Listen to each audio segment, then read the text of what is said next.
tous les militaires qui ont signé. Aujourd'hui, il n'y a pas que 20 généraux, il y en a 54 qui ont signé, puisque cette pétition a été donc accrue. Et je crois que donc c'est parce qu'ils ont été tous conscients que la situation de la France qui était en train de décliner, qui va dans la décadence, justifiait la mise en garde du pouvoir politique et de l'alerter. L'armée ne défend pas la République, elle défend la France. La République, c'est un régime politique. L'armée, elle défend la France et les Français. Le but de cette tribune, c'était d'être un signal d'alerte, dire la situation est grave de la France va mal, il y a un certain nombre de problèmes à régler.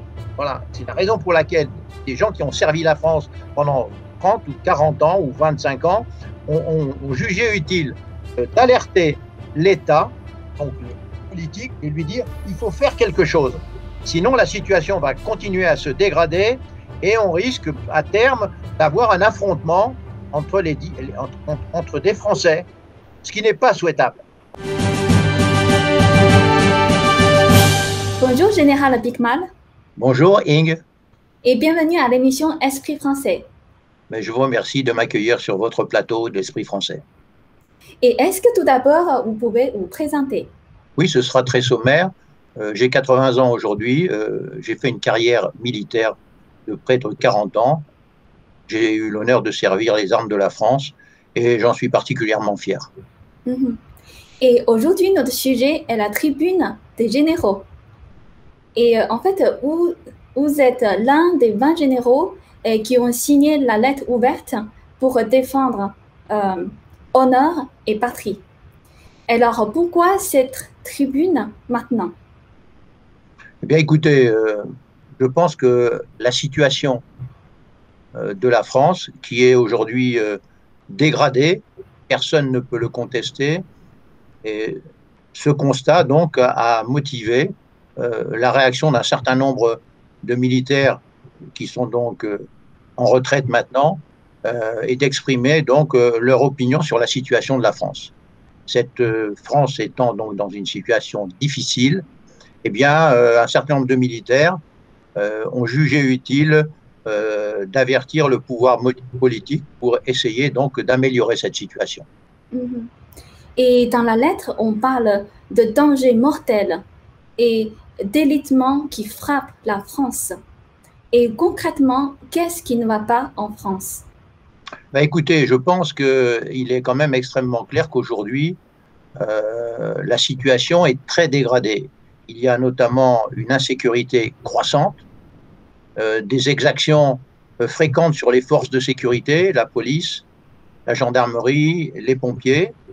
Il y a aussi, donc, face à cela, le délitement de l'autorité de l'État, qui, à mon sens, n'intervient pas suffisamment pour rétablir l'ordre et impliquer donc son autorité. Et ces raisons-là ont fait que, finalement, tous les militaires qui ont signé, aujourd'hui, il n'y a pas que 20 généraux, il y en a 54 qui ont signé, puisque cette pétition a été donc accrue. Et je crois que donc c'est parce qu'ils ont été tous conscients que la situation de la France qui était en train de décliner, qui va dans la décadence, justifiait la mise en garde du pouvoir politique et de l'alerter. Est-ce que la politique actuelle crée une haine entre les communautés? Écoutez, je ne pense pas que ce soit le cas. La haine entre les communautés, personnellement, je n'irai pas jusque-là. Disons que aujourd'hui, la France a beaucoup de difficultés dans son modèle d'intégration pour finalement accueillir tous les immigrés qui viennent. Et je crois que la raison en est, c'est que juste dans les années 80, la France avait un modèle qui s'appelait l'assimilation. C'est-à-dire que les gens venaient dans le pays, partageaient des valeurs, devenaient des Français à part entière en aimant la France, ses valeurs, son histoire, son identité. Depuis, on a changé de modèle dans les années 80, on est passé à quelque chose qui n'est plus l'assimilation, mais qu'on appelle l'intégration. Cette intégration aujourd'hui est beaucoup moins exigeante que ne l'était l'assimilation. Ce qui fait qu'il y a effectivement certaines difficultés avec l'immigration, qui est quand même importante en France, et notamment donc le fait que ces gens-là ne s'intègrent pas ou mal, et que en conséquence, eh bien, il y a des difficultés avec les Français qui sont déjà là depuis longtemps. Mhm. Est-ce que la France d'aujourd'hui risque de perdre son identité, sa culture et ses valeurs? Ben, écoutez, l'identité, c'est un marqueur essentiel d'un pays. Et je crois qu'aujourd'hui, effectivement, la France, elle est menacée de perdre cette identité. Cette identité, elle s'appuie sur l'histoire, sur la culture, sur la langue, sur les traditions et sur la civilisation dans laquelle la France, finalement, vit depuis 20 siècles. Et c'est vrai que l'ensemble de ces valeurs constituent l'identité nationale, sont aujourd'hui partiellement remises en cause et des fois plus gravement. Et donc, c'est la raison pour laquelle, là aussi, l'inquiétude des Français sur cette perte progressive d'identité est un cri d'alarme. Mhm. Et selon vous, c'est quoi le fond de problème Le fond du problème, Mhm. écoutez, c'est toutes ces raisons qui font que finalement, la France, depuis une quarantaine d'années, a laissé un certain nombre de dérives s'installer sur son territoire. L'immigration en France a toujours existé. Elle a existé, mais elle était essentiellement européenne, c'est-à-dire des gens qui avaient une culture analogue ou très proche de celle de la culture française. C'était un peu le modèle de culture de l'Europe, de sa civilisation. Et donc, jusque-là, l'immigration, jusqu'aux années 1980-85, n'avait pas posé de problème. Les gens ne s'intégraient pas, ils s'assimilaient même. Ils devenaient des Français fiers de l'être et avec vraiment beaucoup de conviction. Depuis donc ces 30 dernières années, l'abandon du modèle d'assimilation et le fait qu'on ait que l'immigration qui n'est pas maîtrisée se soit imposée, eh bien, a entraîné une immigration qui n'était plus européenne, mais une immigration qui était avant tout africaine, avec une culture différente, une langue, des langues différentes, bien sûr, mais aussi une civilisation qui n'avait rien à voir avec celle de l'Europe. Et c'est ce qui a entraîné, bien sûr, des difficultés progressives entre les Français de cœur, je n'ai pas dit les Français de souche, les Français de cœur, ceux qui aimaient la France, et puis ceux qui sont arrivés et qui finalement n'ont pas toujours souhaité s'intégrer et s'assimiler. Mhm. Et certains médias accusent cette tribune de putsch et coup d'État. Oui, alors là, je m'élève en faux, c'est totalement erroné. Le but de la tribune était de mettre en garde l'État si bien sûr l'insécurité se poursuivait, s'il y avait des agressions, si le délitement de l'autorité de l'État se poursuivait, qu'il y avait un risque effectivement de fracture profonde entre donc tous les Français et notamment ceux qui sont arrivés le plus récemment. Elle avait ce but-là. Le but était donc de dire, écoutez, actuellement, la France rencontre quand même des difficultés. Chaque jour, il y a des agressions, il y a des forces de l'ordre qui sont attaquées, il y a en même temps des victimes. Tout récemment, une policière a été donc tuée chez elle à l'entrée du laboratoire, enfin pas de son laboratoire, mais à l'entrée de son lieu de travail, a été donc agressée et donc tuée. Et donc toutes ces choses-là font qu'effectivement, on a éprouvé le besoin de le dire. Ça n'avait en aucun cas, le but n'était pas de faire un putsch, absolument pas. Un putsch, c'est un véritable coup d'État des forces militaires contre l'État. Non, non, le but c'était de sensibiliser l'État et de lui faire comprendre qu'il y avait des corrections à faire dans son comportement pour qu'on retrouve une France sereine avec donc la disparition de l'insécurité et du délitement de l'autorité. Déjà, retrouver un État fort qui imposait la protection et la sécurité des citoyens. Donc, le putsch n'a jamais été envisagé, il ne l'est pas. La seule chose qui était dit, c'est que si la dégradation se poursuivait, à un moment, les forces de sécurité, c'est-à-dire la gendarmerie et la police, ne seraient pas suffisantes pour maîtriser donc, le désordre, et qu'à ce moment-là, peut-être, il faudrait engager l'armée et l'armée, ce n'est pas son rôle de maintenir l'ordre sur le territoire national.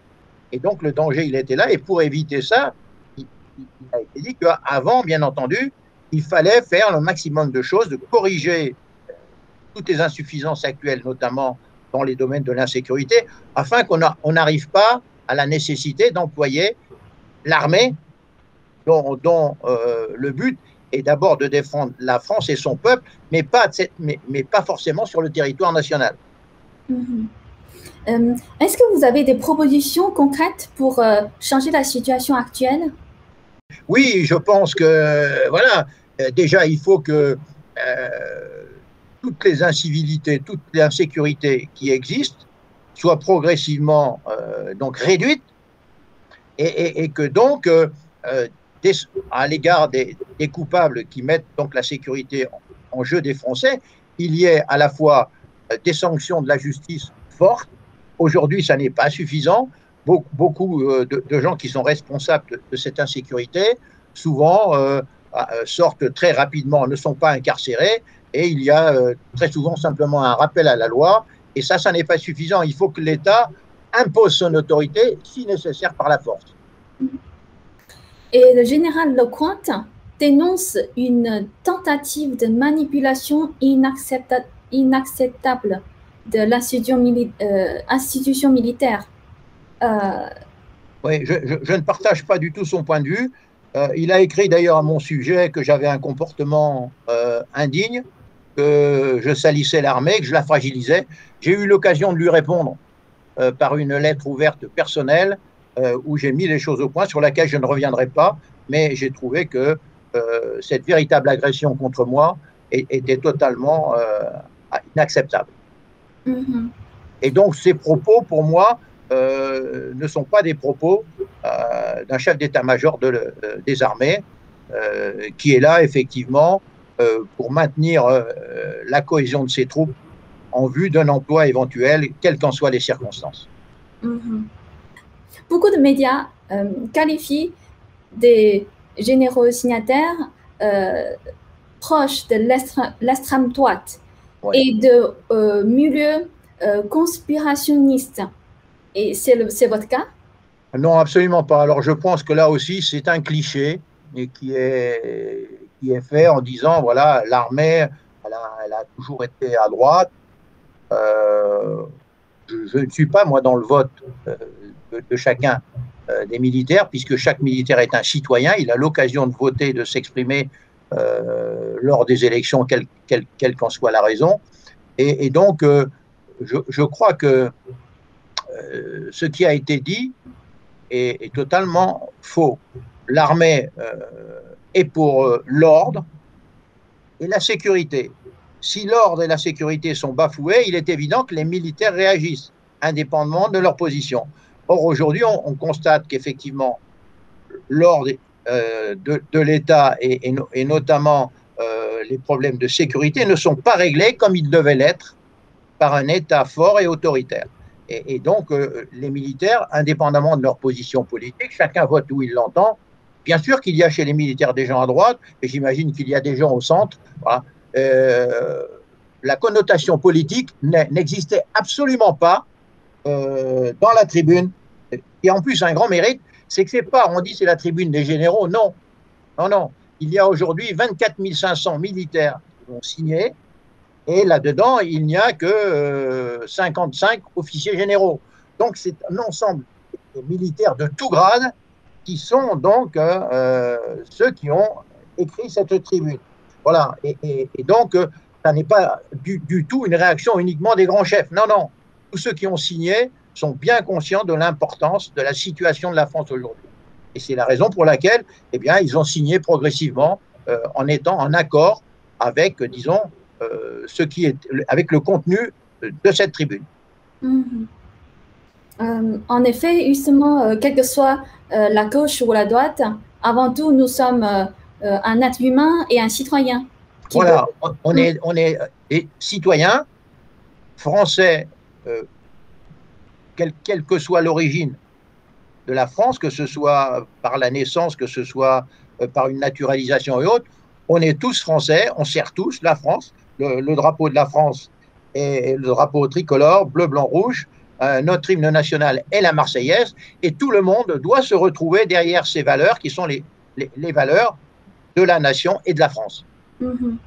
Et d'après vous, pourquoi aujourd'hui,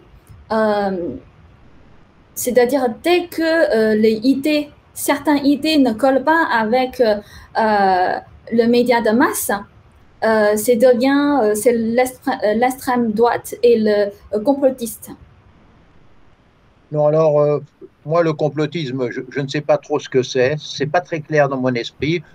On emploie très souvent ce terme de complot, je ne sais pas ce qu'il recouvre. Je l'ai surtout, moi, entendu évoquer le terme complotisme sur la pandémie actuelle, qui est donc le Covid-19. C'est là-dessus que j'ai entendu que certains étaient accusés, pas forcément en France, mais dans le monde entier, d'être des complotistes. En ce qui concerne la situation de la France, et notamment la notion d'autorité de sécurité, le terme complot ne me paraît absolument pas approprié. C'est pas du tout le cas actuellement. Mmh. La ministre des Armées, Madame Parly, a dit « L'armée de la République ne fait pas de politique ».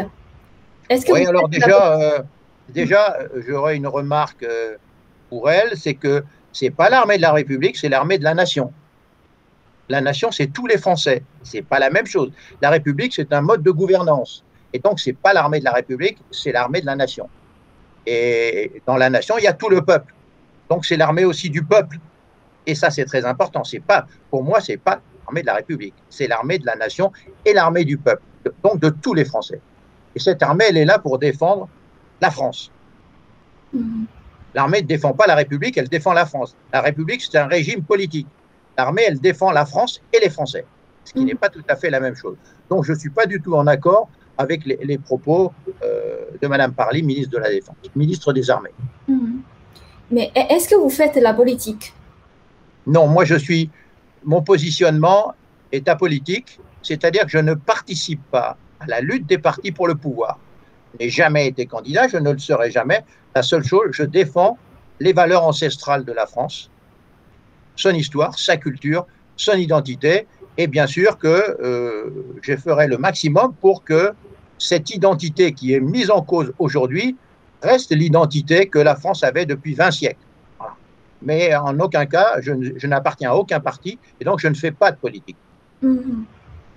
Madame Parly a aussi demandé de sanctionner tous les militaires qui n'ont pas respecté le devoir de réserve. Oui, alors écoutez, en ce qui me concerne, je pense qu'on aura l'occasion d'y revenir, je ne suis pas concerné par cette décision de Manavec, car je suis déjà rayé des cadres, on en parlera peut-être tout à l'heure. Par contre, il y a des camarades qui, eux, sont des officiers généraux, qui est en deuxième section, donc qui sont soumis au devoir de réserve, donc mesure qui peut être effectivement prise à leur encontre. Je pense que ce serait une grave maladresse, car ils sont aujourd'hui, je vous dis, il y a 54 officiers généraux. Cette procédure est extrêmement lourde et complexe, celle de la radiation des cadres d'un officier général. Je pense qu'il serait une erreur pour l'État, et notamment pour la ministre de la Défense, d'envisager une procédure disciplinaire aussi forte que de radier des cadres près de une cinquantaine d'officiers généraux. Voilà, je pense que ce serait une erreur.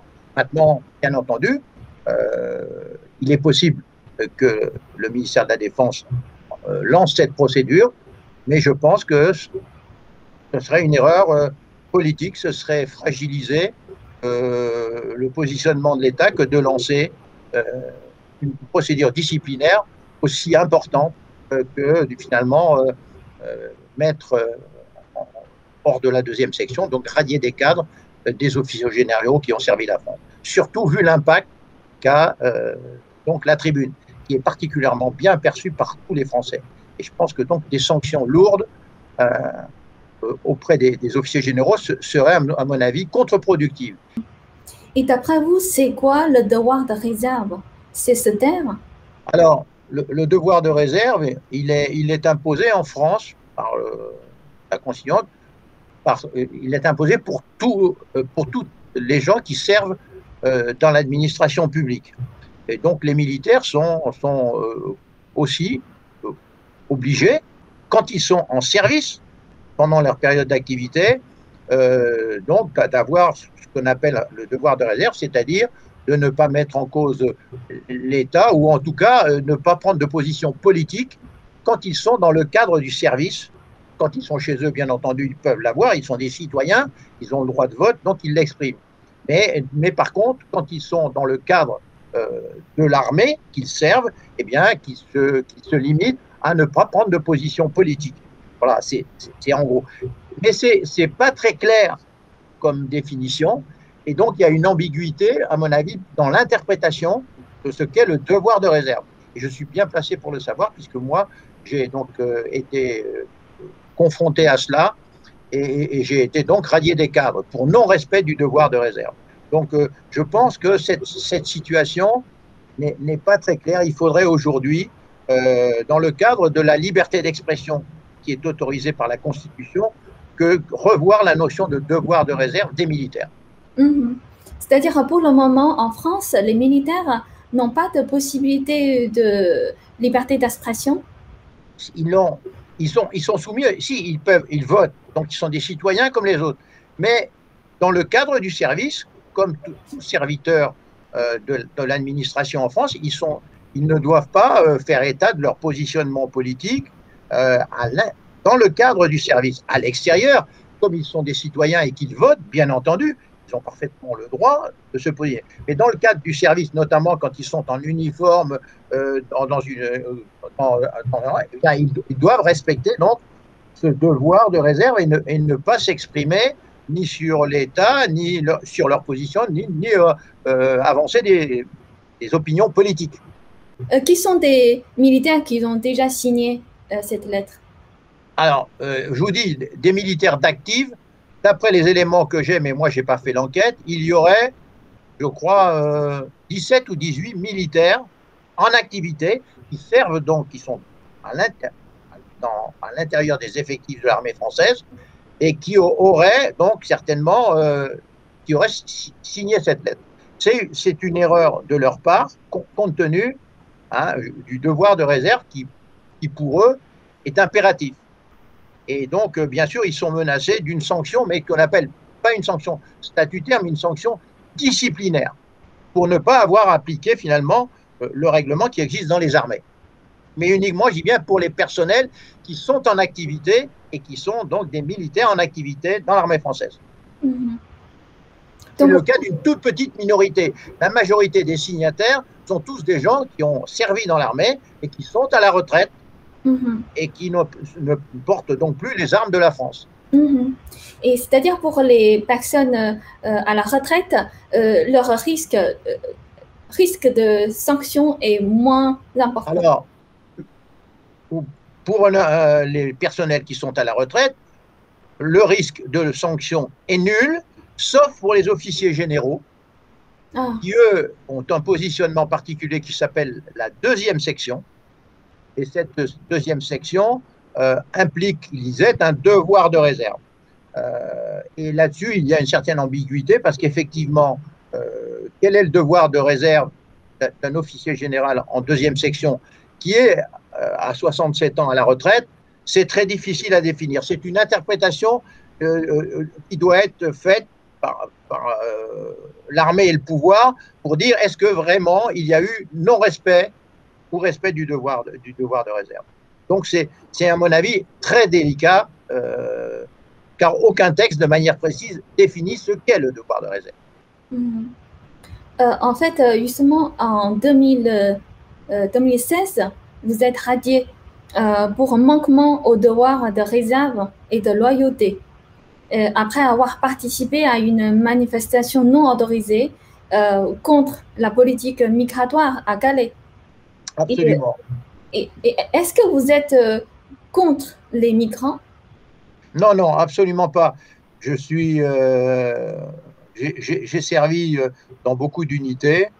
J'ai servi aussi même avec des étrangers au service de la France. Et donc, je ne suis absolument pas un raciste, je ne suis pas xénophobe. Et donc, personnellement, euh, je n'ai rien contre les migrants dans la mesure où ces migrants qui viennent éventuellement disons, en France, euh, devenir des immigrés, ils se comportent et qui respectent les valeurs et la France. S'ils respectent les valeurs et de la France, eh bien, je n'ai rien contre. À Calais, ça n'était pas le cas.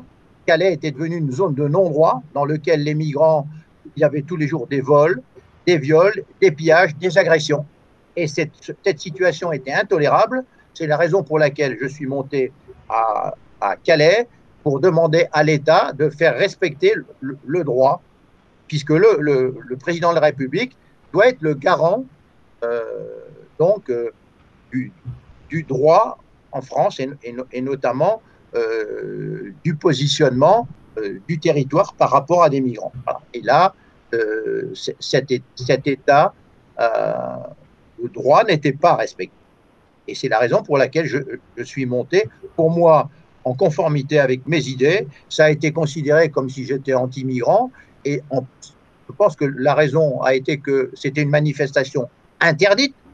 J'ai donc bravé l'interdit en allant à Calais, puisque le fait d'aller sur place, c'était manifester alors que la manifestation est interdite. C'est la raison pour laquelle, eh bien, la mesure statutaire a été prise de radiation des cadres, alors que le pouvoir judiciaire m'avait totalement relaxé, puisque j'ai été traduit en justice et que le pouvoir judiciaire avait dit non, vous êtes relaxé des griefs qui sont contre vous. Voilà. Et je pensais donc que c'était réglé. Et finalement, c'est l'ordre administratif qui m'a sanctionné, alors que l'ordre judiciaire m'avait relaxé. Mmh. Mais depuis, qu'est-ce qui a changé pour vous? Eh bien, bon, je ne vais pas rentrer dans le détail parce que c'est assez complexe. D'abord, j'ai plus le droit au port de l'uniforme. Un officier général a toujours le droit au port de l'uniforme. L'officier général a une carte d'identité à vie. Il bénéficie de quelques avantages, y compris sur sa solde de réserve. J'avais avant une solde de réserve. Maintenant, j'ai une pension de retraite. Maintenant, je suis vraiment quelqu'un, alors qu'un officier général, jusqu'au bout, perçoit ce qu'on appelle une solde de réserve. Et donc, tous ces avantages qui sont attribués à un officier général quand il termine son parcours et qu'il passe en deuxième section m'ont été retirés. Mais je suis toujours, quand même général, je suis toujours le grade que j'ai, général de corps d'armée, est une propriété personnelle et donc je suis toujours titulaire de mon grade. Est-ce que vous avez senti une injustice et une tristesse après 40 ans au service de la nation? Absolument, parce que j'estimais n'avoir été qu'un lanceur d'alerte en allant donc à Calais pour dénoncer le non-respect de l'état de droit. Et en conséquence, j'estimais que cette sanction était injustifiée, que c'était une humiliation pour moi et que, en conséquence, surtout après avoir été, je dirais, entre parenthèses, gracié par la justice. Donc, il n'était absolument pas normal, à mon sens, que ensuite l'ordre administratif me sanctionne aussi durement. Voilà.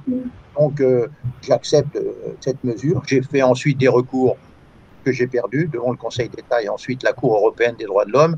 Mais je suis resté effectivement atteint moralement et disons, dans ma dignité de serviteur de la France, d'avoir été donc mis dans cette... Voilà. si aujourd'hui des officiers généraux se rassemblent et peuvent tous être en tenue, moi je suis obligé d'être en civil. Donc c'est finalement, on a rayé de ma vie les 40 ans au service de la France.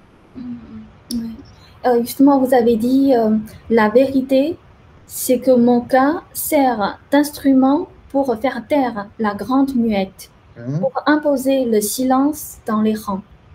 Et comment vous voyez les militaires aujourd'hui qui prennent le risque de s'exprimer? Ben écoutez, pourquoi? Parce qu'un militaire est un citoyen, il a la possibilité soit de respecter à la lettre le devoir de réserve, soit de faire son devoir. Et faire son devoir, c'est être capable, en certaines circonstances, de s'exprimer et de dire que la position qu'a pris l'État n'est pas conforme à celle qui est voulue par le peuple.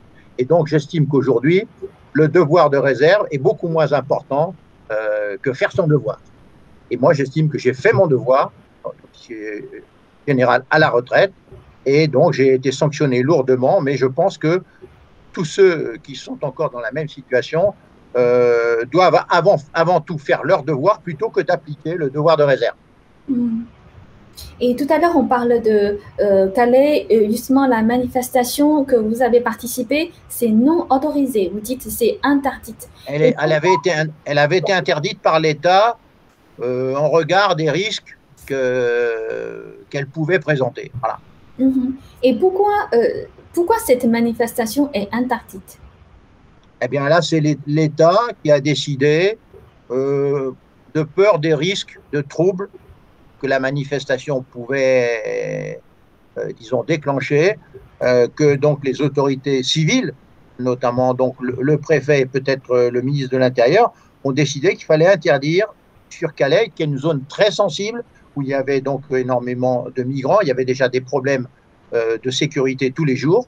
Eh bien, pour cette raison-là, eh bien, l'État avait décidé donc d'interdire la manifestation. Voilà. Et cette interdiction, bien entendu, justifiait pour l'État le respect de l'interdiction. Moi, je suis venu, mais je n'étais pas tout seul, on était au moins 150, donc à vouloir, malgré l'interdiction, donc manifester sur place. Pour crier à la fois le non-respect de l'état de droit à Calais par l'État, alors que c'est le rôle notamment du chef de l'État de garantir que l'état de droit est respecté. Et selon un sondage pour LCI, il y a 58% des Français soutiennent la tribune. 58%, oui. Et quel est votre avis quand vous voyez Ben, écoutez, tous ceux qui ont signé donc la tribune sont heureux, bien sûr, les signataires, de voir que finalement il y a une majorité de Français qui soutiennent la réaction de ces anciens militaires, et donc finalement ils sont donc conscients que ce qui a été dit est une réalité, et que c'était donc cette demande à l'État d'essayer de régler les problèmes importants que la France rencontre aujourd'hui devait effectivement être résolue. Et c'est la raison pour laquelle c'est vrai que ça fait plaisir aux signataires de la tribune de voir que 58% des Français approuvent donc ce qui a été écrit. Et c'est la raison pour laquelle d'ailleurs je pense que au lieu de s'en prendre aux signataires de la lettre, il aurait mieux valu s'en prendre aux raisons de fond qui ont justifié la lettre, et que l'État s'apesantisse beaucoup plus sur les raisons qui sont dénoncées dans la tribune, plutôt que de s'en prendre à ceux qui l'ont signé, sachant qu'il y a 58% des Français qui approuvent ce qui a été écrit. Donc, vous gardez l'espoir pour l'avenir de cette tribune, c'est-à-dire votre alerte? Nous, l'espoir, c'est que surtout, il y ait une prise en compte de l'État. On est dans un état de droit. Aujourd'hui, il y a des agressions, des exactions, il y a une insécurité grandissante. Le but de cette tribune, c'était de dire à l'État, eh bien, il faut que l'État restaure l'autorité et arrive à régler tous ces problèmes. Est-ce qu'on sera entendu? Est-ce que l'État va prendre à bras le corps tous ces problèmes qui ont été donc dénoncés dans la tribune? On a l'espoir que ce sera le cas. Pour le moment, c'est plutôt les sanctions vis-à-vis des signataires de la tribune qui sont avancées. On ne voit pas beaucoup de changements dans des décisions prises concernant donc le non-respect d'un état de droit. C'est un peu ce qui nous inquiète. Le but de cette tribune, c'était d'être un signal d'alerte, dire la situation est grave de la France va mal, il y a un certain nombre de problèmes à régler. Voilà, c'est la raison pour laquelle des gens qui ont servi la France pendant 30 ou 40 ans ou 25 ans ont jugé utile d'alerter l'État, donc le politique, et lui dire il faut faire quelque chose. Sinon, la situation va continuer à se dégrader et on risque à terme d'avoir un affrontement entre des Français, ce qui n'est pas souhaitable. Voilà, parce que il y a trop de gens qui sont agressés. Et il y a disons, des attentats en France. Près de 350 personnes sont mortes dans ces 5 dernières années suite à des attentats donc de l'islamisme radical. Et donc, il faut que l'État règle tous ces problèmes. Le but de la tribune, c'était surtout de demander à l'État de le faire et de le faire vite, car le temps nous est compté. Si on ne le fait pas, alors c'est vrai qu'on risque l'embrasement, on risque des problèmes d'affrontement entre Français. Et ça, il n'est pas question que ça se passe. Il faut éviter cet affrontement, donc l'État doit régler les problèmes qui sont aujourd'hui à l'origine de toutes les difficultés que rencontrent la France et les Français. Donc la France risque vraiment une guerre civile si on laisse aller? Si vraiment rien n'est fait et qu'on continue à ne pas maîtriser l'immigration, à ne pas régler les problèmes de sécurité, les agressions vont se poursuivre, l'insécurité grandissante va encore augmenter et nécessairement, il y aura des affrontements entre les Français. Ces affrontements peuvent, si on n'y met pas un terme, entraîner effectivement un risque à la fois d'État insurrectionnel et plus grave encore donc de guerre civile entre Français, ce qui serait effectivement quelque chose de catastrophique. Et selon vous, quels sont le rôle et le devoir d'un militaire? Dans quel cas? Dans le cas où il y a une guerre civile? Alors, les gens qui sont en activité, ils recevront des ordres. Et quels ordres vont-ils recevoir? C'est l'État qui leur donnera. Il est sûr que si on demande à l'armée de rétablir l'ordre public à l'intérieur de la France, d'un État, c'est grave parce que les militaires, ils ne sont pas faits pour maintenir l'ordre.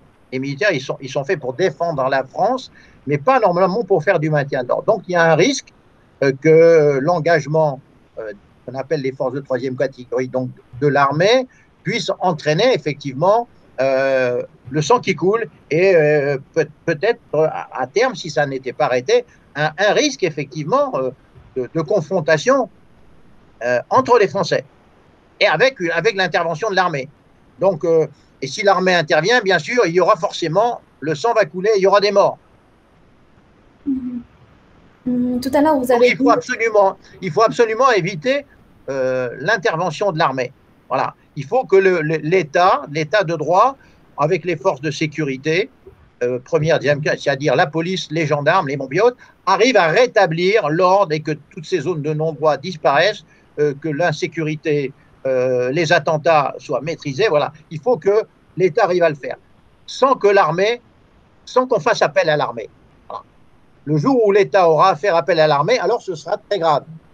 Et là, on ne sait pas du tout ce qui se passera. Il y aura un risque effectivement de guerre civile. J'espère qu'on n'en arrivera jamais à ce niveau-là. Et avant de conclure notre interview, quel est votre message pour le peuple français qui est inquiet pour la France comme vous? Je dis d'abord que l'armée, elle n'appartient pas à l'État. L'armée, c'est l'armée du peuple, donc c'est l'armée de la nation. Et l'armée, donc, représente, elle est une composante de la nation, elle n'appartient pas à l'État. Et donc, cette armée obéit, bien sûr, à l'État, mais elle n'appartient pas à l'État. Elle appartient d'abord à la nation et donc à son peuple. Elle appartient à la France. Et c'est l'armée de la France qui assure la sécurité des Français. Donc, je crois que ce n'est pas tout à fait la même chose. Ce n'est pas l'armée d'un État, c'est l'armée de la France. Voilà. Et qu'il n'y a pas de confusion entre les deux. Ce n'est pas du tout la même chose. L'armée n'appartient pas à l'État. L'armée sert la France, hein, et elle sert donc tous les Français. C'est ça qui est important. Et j'espère que l'armée n'aura jamais à être employée sur le territoire national pour essayer donc de rétablir l'ordre. Ce n'est pas à l'armée à rétablir l'ordre sur le territoire national. Et tout doit être fait par l'État pour éviter l'emploi de l'armée pour remettre de l'ordre sur le territoire.